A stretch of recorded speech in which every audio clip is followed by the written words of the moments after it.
जब स्वादा अंकुर बिगड़ते हैं, इतनी सी जुबान के कितने बड़े काम। जी हाँ, जीभ भले ही छोटी है मगर उसके काम बड़े। हमारा बोलना जीभ का काम है, तो खाद्य वस्तु का स्वाद चखना भी जीभ का काम है। असल में हमारी जीभ पर बड़ी संख्या में स्वादांकुर पाए जाते हैं। ये स्वादांकुर ही हमारे जीवन में स्वाद घोलते हैं। मिठास हो, खटापन हो, नमकीन हो या फिर कड़वाहट, जीभ पर फैले ये स्वादांकुर ही हमें उसका आभास कराते हैं। और हाँ, अगर किसी में कोई स्वाद नहीं तो फीकापन भी यही यही बताते हैं।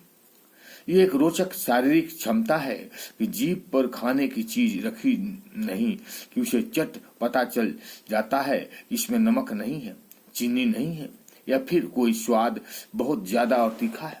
यानी कि हर वस्तु का स्वाद जीभ बताती है। पहले वैज्ञानिकों की राय थी कि स्वादांकुर अलग अलग जगह पर अलग अलग होते हैं। यानी जीभ के आगे मिठास के स्वादकुर हो तो उसके बाद नमक के, बीच में खट्टे के, तो अंत में कड़वे के। मगर अब यह बात साबित हो चुकी है कि स्वादांकुर सारी जीभ पर मिश्रित होकर फैले रहते।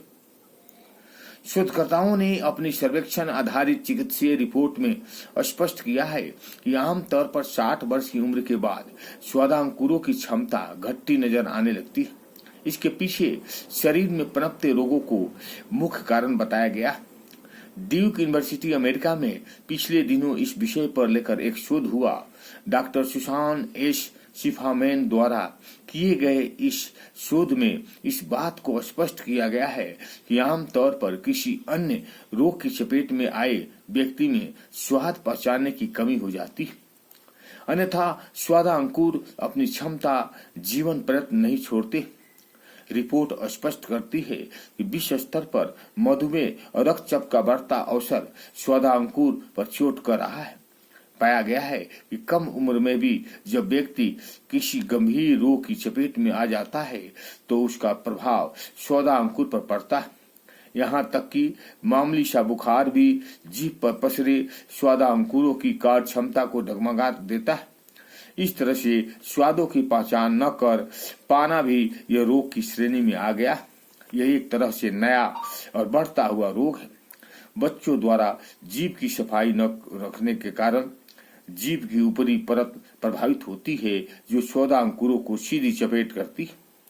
परीक्षण में पाया गया कि चॉकलेट का लगातार सेवन करने वाले बच्चे और जुआ अपनी जीभ पर विशेष तौर पर अत्याचार करते हैं।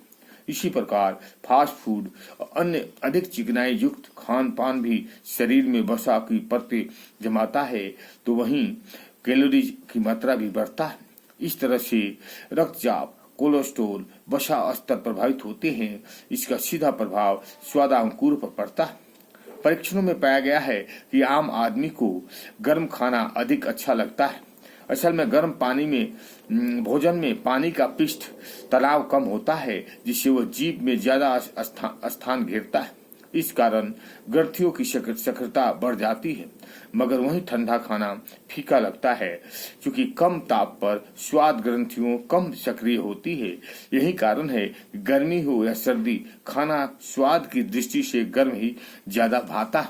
ओम शांति। अच्छा लगे तो लाइक करें और सब्सक्राइब करें।